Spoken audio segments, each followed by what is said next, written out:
Hello friends, welcome back to CUET सफ़र BHU। Friends, आज हम लोग अपनी ongoing series most expected questions for BHU B.Ed, CUET B.Ed, NCERT B.Ed और UP B.Ed को continue कर रहे हैं एक फ्रेश सेट ऑफ क्वेश्चंस के साथ।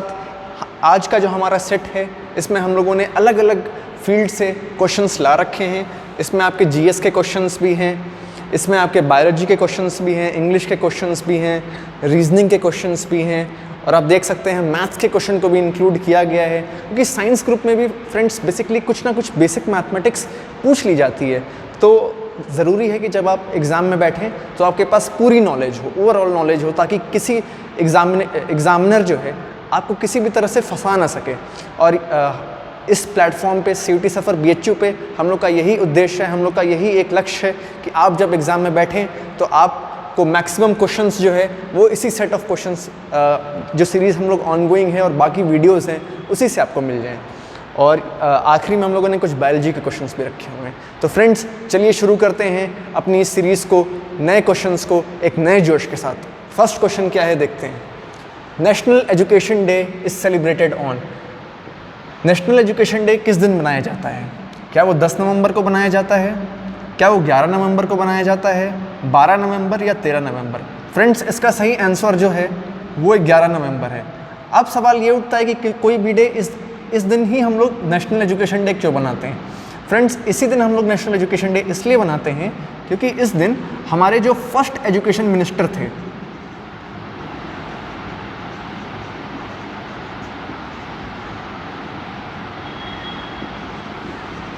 मौलाना अबुल कलाम आज़ाद जी, मौलाना अबुल कलाम आज़ाद, इनका जन्म दिवस होता है, इनकी जन्म तिथि होती है। To commemorate his contributions in the education field as the first education minister of independent India, we celebrate 11 November as national education day. अब हम लोग शुरू करते हैं नेक्स्ट क्वेश्चन के साथ। नेक्स्ट क्वेश्चन पर आते हैं। विच soil is suitable for cotton? Cotton उगाने के लिए कौन सा टाइप का जो सॉइल है, कौन से प्रकार की मिट्टी जो है वो सबसे अधिक उपजाऊ मानी जा सकती है? क्या वो रेड है, एरिड है, ब्लैक है या नन है? तो फ्रेंड्स, कॉटन उगाने के लिए आपका सबसे अच्छा मिट्टी जो है वो काली मिट्टी है। कौन सी? काली मिट्टी। इसी में एक और क्वेश्चन आपसे पूछ सकता है कि भारत में सबसे अधिक क्वांटिटी में कौन सी मिट्टी पाई जाती है? तो फ्रेंड्स, उसका आंसर हो जाएगा एल्यूवियल सॉइल। भारत में सबसे ज़्यादा एल्यूवियल सॉइल पाया जाता है। ये एल्यूवियल सॉइल कहाँ पे होता है? तो फ्रेंड्स, जिधर से भी हमारी नेशनल रिवर गंगा है, ये जिन भी स्टेट से बहती है, उन स्टेट्स को कंबाइनली नदन प्लेन्स कहते हैं। आप कह सकते हैं नदन प्लेन्स। और ये जो नदन प्लेन्स होते हैं वो इसी एल्यूवियल सॉइल के बने होते हैं। और यही एल्यूवियल सॉइल जो है भारत में सबसे ज़्यादा पाया जाता है। और इसके बाद कह सकते हैं कि इसमें ह्यूमस भी बहुत ज़्यादा होता है, ये उपजाऊ भी बहुत ज़्यादा होता है। Alluvial soil is very fertile. इसमें आप ये बात हमेशा याद रखिएगा। फर्टाइल क्यों होता है? बेसिकली क्योंकि इसमें ह्यूमस बहुत ज़्यादा होता है, ह्यूमस बहुत ज़्यादा होता है। अब हम लोग बात कर सकते हैं रेड सॉइल की। तो रेड सॉइल रेड क्यों होता है? क्योंकि इसमें ऑक्साइड्स पाए जाते हैं। किसके? आयरन के। आयरन पाया जाता है और इसमें आयरन के ऑक्साइड्स, अलग अलग जो ऑक्साइड्स हैं वो पाए जाते हैं, इसलिए ये मिट्टी को लाल रंग प्रदान करते हैं। चलते हैं नेक्स्ट सेट ऑफ क्वेश्चंस पे। Unit of heredity. हेरिडिटी की सबसे छोटी जो यूनिट है, कि मतलब उससे छोटा कुछ नहीं है, हेरिडिटी में वो बेसिक यूनिट मानी गई है, वो कौन सी है? क्या वो जीन है? क्या वो जीनोम है, न्यूक्लियस या सेंट्रोमियर? फ्रेंड्स, तो इसका सही आंसर जो होगा वो जीन होगा। जीन जो है उसको बेसिक यूनिट ऑफ हेरिडिटी कहा जाता है। अब क्वेश्चन आता है कि जीन जो है ढूंढा किसने था? तो जोहानसन, इन्होंने जो है इन्होंने जीन को ढूंढा था। जॉनसन ने या जॉनसन, जो भी आप कहना चाहें, इन्होंने जीन की खोज करी थी। अब होता है कि फादर ऑफ जेनेटिक्स।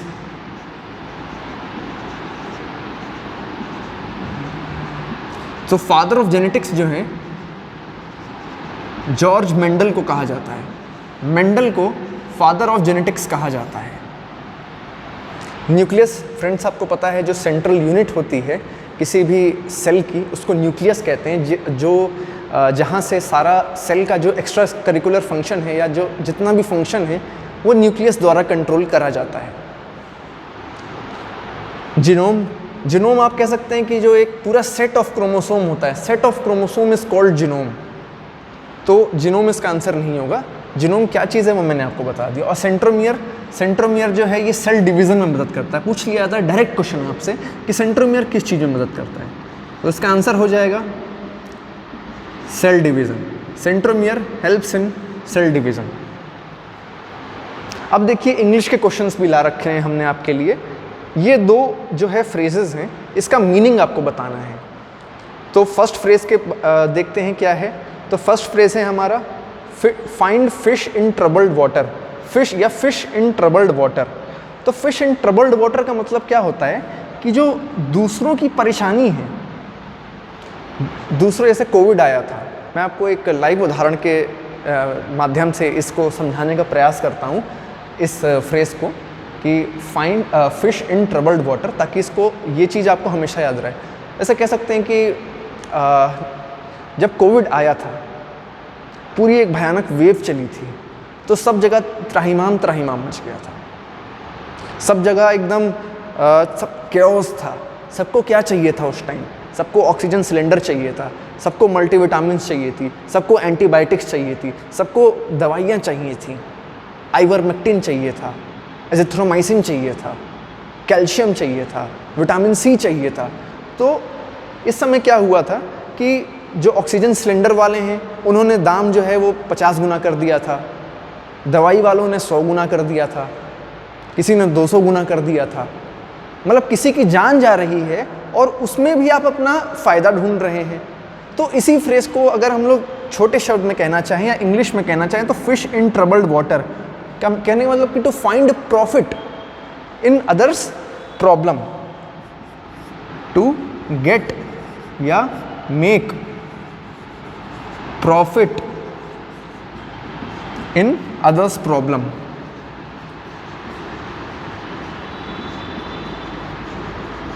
तो इसका मतलब क्या हो जाएगा? फिश इन ट्रबल्ड वाटर का मतलब कि दूसरों की परेशानी में अपना स्वार्थ, अपना हित, अपना फायदा देखने को ही कहते हैं fish in troubled water.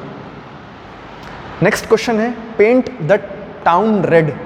Paint the town red का बेसिकली मतलब होता है to party hard, to party very hard, to party, या आप कह सकते हैं इंजॉय हार्ड। आप पार्टी कर रहे हैं, आप इंजॉय कर रहे हैं अपने दोस्तों के साथ, उसमें लाउड म्यूज़िक है, डांस है, थोड़ा बहुत ड्रिंकिंग है। तो इन सब का जो एक कह सकते हैं कि दोस्तों की जो बैचलर्स पार्टी होती है उसको कह सकते हैं कि paint the town red. Reasoning के दो क्वेश्चन हमने ला रखे हैं और इस एक एनालॉजी का क्वेश्चन ला रखा है और एक नंबर सिस्टम का ला रखा है। क्यों यही दोनों लाए हैं? क्योंकि इन्हीं दोनों टाइप के क्वेश्चंस जो हैं आपको सबसे ज़्यादा पूछे जाते हैं। देखिए 13 को हम लोग 156 लिख रहे हैं। आप कहेंगे अच्छा 13 को 156 लिख रहे हैं तो 17 को क्या लिखेंगे? तो आप सोचिए 13 को 156 लिखे कैसे हैं? तो आप कहेंगे अच्छा 13 को अगर कितने से भी मल्टीप्लाई करें तो ये आएगा नहीं, 13 में कुछ जोड़ दें ये बहुत ज़्यादा है, कुछ बनेगा नहीं। अब आप कहेंगे कि 13 का स्क्वायर कितना होता है? तो आप ये कहेंगे 13 का जो स्क्वायर होता है सर जी वो होता है 169। अच्छा आप कहेंगे अच्छा 169। अब इस 169 में ये 156 कितना कम है? आप कहेंगे 169 में ये 13 कम है। ये बात है। तो ये कैसे, क्या लिखा है ये 13 का स्क्वायर माइनस 13 कर दिया है, समझे? 13 का स्क्वायर कितना हो गया आपका? 169 हो गया और माइनस 13 कर दिया इसमें, तो ये आपका आ गया 156। अब आप देखिए 117, तो 17 का आप स्क्वायर कर दीजिए, इसमें 17 माइनस कर दिए, 17 का स्क्वायर आ जाएगा 289 माइनस 17, ये आपका आएगा 7, 9 में 7 गया 2, 8 में से गया 7, 272 आपका आंसर आ जाएगा। तो ऐसे आपको सोचना पड़ेगा, बहुत टफ नहीं आता है। देखिए ये कोई कैट या फिर मैट इन सब का एग्जामिनेशन नहीं है कि आपका बहुत ट्रिकी आएगा। ये सब कुछ बेसिक चीज़ें हैं, इन्हीं को आप सीख लीजिए। इससे आपके रीजनिंग के मैं बता रहा हूँ कि अगर 10 क्वेश्चन आएगा उसमें से आप 8 से 9 कर लेंगे, या कुछ नहीं तो मिनिमम 7 कर ही लेंगे। अब देखिए ऐसे क्वेश्चन आते हैं। अब ये दूसरा क्वेश्चन, ये भी बहुत ईजी है। ये 3 लिखा है, फिर ये 12 आ गया, ये 48 हो गया। अच्छा, आप कहेंगे 3 गुणे 4 कितना होता है? 12। तो 12 और ये तो 12 चौक कितना होता है? 12 4 जा 48। तो कहेंगे ओह मिल गया। मतलब 3 को इंटू 4 कर रहा है। 3 चौक 12, 12 चौक 48, 48 चौक 48 इंटू 4, 2 कैरी 3 16 19, 192 इसका आंसर आएगा। 192 देखिए आंसर में। ये ऐसे ही क्वेश्चंस आते हैं।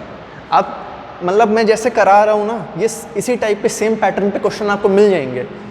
तो बहुत देखिए, ये कोई एक चीज़ है कि जो ज़्यादा पढ़ता है ना वो रिसर्चर बन जाता है, और जो ज़्यादा पढ़ाता है ना वो एक प्रोफेसर या एक टीचर लाइन में चला जाता है। वो मतलब फिर उसका स्टैग्नेट हो जाता है। वो जो बनना चाहता है ना वो कभी नहीं बन पाता है। तो अभी जो जिस चीज़ के लिए आप पढ़ रहे हैं, उस एग्जामिनेशन एक एग्ज़ाम के लिए पढ़ रहे हैं, तो आप उतना ही पढ़िए जितना उस एग्ज़ाम में ज़रूरत है या जिसकी उतनी नीड है। तो नीड के हिसाब से आप काम करिए, क्योंकि देखिए सिलेबस बहुत वाइड है। ऐसा नहीं है कि रीजनिंग से बहुत क्वेश्चन आएगा, क्वेश्चन थोड़े बहुत आएंगे।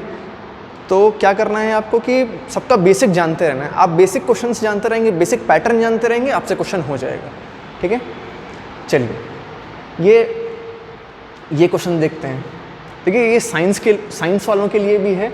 देखिए जो BHU साइंस का होता है पेपर, या फिर किसी भी साइंस का पेपर होता है, उसमें बेसिक मैथ्स आ जाता है। बेसिक मैथ्स जानना आपको हमेशा ज़रूरी है। किसी भी एग्ज़ाम में आप बैठिए, वहाँ पे बेसिक मैथ्स आपको जानना ज़रूरी है। तो ये देखिए यहाँ पे क्या है, ये 120 है, ये 80 है और ये x है। तो क्या होता है कि जो एक्सटीरियर एंगल होता है, एक्सटीरियर एंगल का जो सम है वो सम ऑफ 2 इंटरनली अपोजिट एंगल के बराबर होता है। तो 180 डिग्री क्या होगा? 80 plus x. 180 degree is equals to 80 degree plus x. तो x कितना हो जाएगा आपका? 40 डिग्री हो जाएगा। x कितना हो जाएगा आपका? 40 डिग्री हो जाएगा। तो ये आ गया आपका आंसर 40 डिग्री। फिर मैं बता रहा हूँ, इस कंसेप्ट को रिपीट कर रहा हूँ। जो एक्सटर्नल डिग्री होता है या जो एक्सटर्नल एंगल होता है किसी भी ट्राइंगल में, वो सम होता है किसका? Sum of 2 internally opposite angle. मतलब 80 degree plus x is equals to 120। तो 120 में से 80 माइनस करेंगे तो x 40 आ जाएगा। दो बायोलॉजी के क्वेश्चन, एक बायोलॉजी का क्वेश्चन और एक केमिस्ट्री का भी क्वेश्चन हमने ला रखा है। तो जिंजर जो है वो वेजिटेटिवली मल्टीप्लाई करता है। वो कौन सा ऐसा स्ट्रक्चर है जिससे वो वेजिटेटिवली मल्टीप्लाई करता है? तो जिंजर जो है वो राइजोम बनाता है। जिंजर क्या बनाता है? राइजोम। जिंजर क्या बनाता है? राइजोम बनाता है। और राइजोम बना करके ये अपना मल्टीप्लिकेशन करता है। ठीक है। एलॉय, देखिए एलॉय क्या होता है? एलॉय होता है 2 अलग अलग मेटल्स को हम लोग एक सर्टेन क्वांटिटी में मिलाते हैं, एक स्पेसिफिक अमाउंट में मिलाते हैं। तो जो 2 मेटल्स नए बनते हैं, ये एक न्यू सेट ऑफ अपने कह सकते हैं प्रॉपर्टीज़ ले आते हैं अपने अंदर। ठीक है। ऐसे आप कह सकते हैं कि ब्रॉन्ज हो गया, एलॉय का एग्जांपल मैं बता रहा हूँ आपको। ब्रॉन्ज हो गया, ब्रास हो गया, मैग्नीशियम हो गया, ये कई अलग अलग एलॉय हैं। तो इसमें क्या होता है, 2 अलग अलग मेटल्स को एक स्पेसिफिक रेशियो में मिलाया जाता है। तो अगर स्पेसिफिक रेशियो में मिला रहे हैं तो इसको हम लोग क्या कहते हैं? क्वेश्चन आता है कि alloy is a heterogeneous mixture, a homogeneous mixture, और एक इर्रेगुलर मिक्सचर, या ऐसे करके एक दूसरा ऑप्शन दे देगा, नन ऑफ दीज। तो एलॉय जो होता है, हमेशा याद रखिए, एलॉय हमेशा एक होमोजीनियस मिक्सचर होता है। एलॉय हमेशा एक होमोजीनियस मिक्सचर होता है। ये क्वेश्चन बहुत पूछा जाता है। इस क्वेश्चन को हमेशा दिमाग में रखना है कि एलॉय हमारा जो है वो एक होमोजेनियस मिक्सचर का एग्जाम्पल है। कुछ क्वेश्चंस मैं आपको और बताना चाह रहा था इसमें। जैसे ये नेशनल एजुकेशन डे पूछ लिया गया है, आजकल चल रहा है, एक बहुत इंपॉर्टेंट डे के बारे में पूछा जा रहा है, वर्ल्ड वेटलैंड डे। ये आजकल सारे एग्जामिनर्स का पता नहीं क्यों फेवरेट बन गया है। तो इसका अपडेट जान के रखे रहिए। 2 फरवरी 2 फेब को हमारा वर्ल्ड वेटलैंड डे होता है। इसका थीम भी जान लीजिए। थीम था इसका wetland action for humans and nature, wetland action for humans and nature इसका थीम था, और वर्ल्ड वेटलैंड डे जो है वो 2 फेब को बनाया जाता है। इस चीज़ को याद रखिएगा। और एक बहुत मैं कह सकता हूँ इम्पॉर्टेंट स्कीम चली हुई है जो सोलर एनर्जी को हार्वेस्ट या हार्नेस करने के लिए बहुत इम्पॉर्टेंट है। इसका नाम क्या है? इसका नाम है पीएम कुसुम। पीएम कुसुम,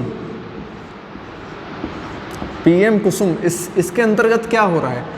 पीएम कुसुम के अंतर्गत ये हो रहा है कि जो रूफ टॉप्स हैं या खाली जगहें हैं उस पर सोलर सेल्स जो है या सोलर पैनल्स जो हैं उसको इंस्टॉल कर दिया जा रहा है। उसको इंस्टॉल करके हम लोग एनर्जी हार्वेस्ट कर रहे हैं। इससे क्या हो रहा है कि सबसे पहले तो बिजली का बिल हमारा बच रहा है। दूसरा क्या हो रहा है कि जो हम लोग आर्टिफिशियल बिजली बनाते हैं वो डैम्स के रूप में बनाते हैं, और वो डैम कहीं भी बनता है तो वहाँ का जो लोकल इकोसिस्टम होता है, रिवरीन इकोसिस्टम, वो बहुत ज़्यादा हार्म होता है। तो धीरे धीरे करके ऐसे करके हम लोग डैम्स पर और जो कन्वेंशनल सोर्सेस ऑफ एनर्जी हैं उस पर अपना डिपेंडेंस घटा सकते हैं। इसी को बढ़ाने के लिए एक ये परियोजना लाई गई है जिसका नाम पीएम कुसुम है।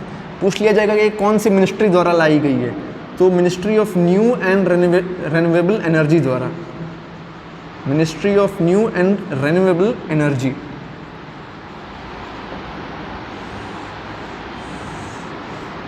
एक क्वेश्चन और है जो एनईपी से रिलेटेड है। एनईपी के लिए ये कहा गया है, ये पूछ लिया जाएगा आपसे। देखिए एनईपी ऐसा नहीं है कि बहुत ही आउट ऑफ वे जा करके कुछ है, इसमें कुछ पॉइंट्स हैं, आपको बस यही पढ़ना है। और इसीलिए मैं बार बार रिपीट करता रहता हूँ ये चीज़, एनईपी, क्योंकि बीएड का एग्ज़ाम है, आप मेन एक टीचर बनने जा रहे हैं और टीचर के लिए सबसे इम्पॉर्टेंट है एनईपी। तो एनईपी जो है उसका तो एनईपी जो है, एनईपी में एक प्रावधान लाया गया है परख। तो परख से क्या किया जा रहा है कि बच्चों को एनालाइज किया जा रहा है, अलग अलग उनका जो चीज़ें हैं, अलग अलग जो वो बनाया गया है, प्रोफार्मा उनका जो बनाया गया है, उनके क्या परफॉर्मेंस रहा है, उस पर जो है कैसे बच्चों को नापा जाए, कैसे बच्चों को और इम्प्रूव किया जाए, इसके लिए एक स्कीम लाई गई है, इसके लिए एक प्लेटफॉर्म लाया गया जिसका नाम है परख। तो ये था आज का हम लोग का शॉर्ट वीडियो, एक वीडियो। अगर आपको हेल्पफुल लगा हो कमेंट करके ज़रूर बताएं, और हम लोग ये सीरीज़ कंटिन्यू रखेंगे। और ऐसे ही नए वीडियोस के लिए, न्यू इन्फॉर्मेशंस के लिए, 1 ईयर बीएड में क्या अपडेट आने वाला है इसको जानने के लिए चैनल के साथ जुड़े रहें, और subscribe the channel, hit the bell icon, like the video and share with your friends. So tata, goodbye and take care.